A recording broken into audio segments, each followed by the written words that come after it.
You don't know what it's like to have a kid with autism until you do know what it's like. Wow, your kid's a genius.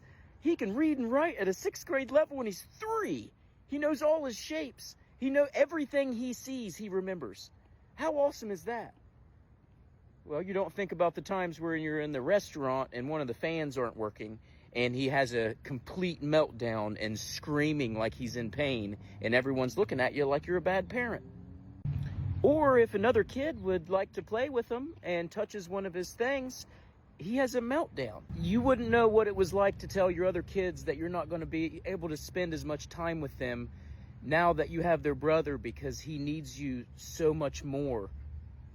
You wouldn't know what it's like to be married to one of the best moms on the planet and to see her on the floor crying because she doesn't know what she did wrong for him to be this way, or she thinks she's not doing a good enough job for him. You wouldn't know what it was like to have to perfectly plan out simple things like bedtime, dinner, playing outside. How would you possibly know how hard it is to have to spend 1 to 2 hours every single night for years helping your son go to sleep? You wouldn't know what it was like to see a group of kids playing and then see your kid 10 feet away by himself and everybody's talking about how weird he is.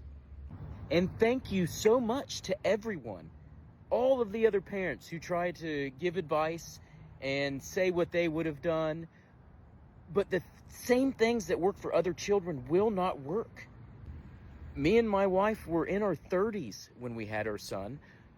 We've already raised other children. We've been through some very hard times and we're experienced in a lot of ways. We could not have been prepared for this. And I cannot even imagine what it would be like for a single mom or the rare single dad that would be taking care of a child like this by themselves. And our son is even higher functioning.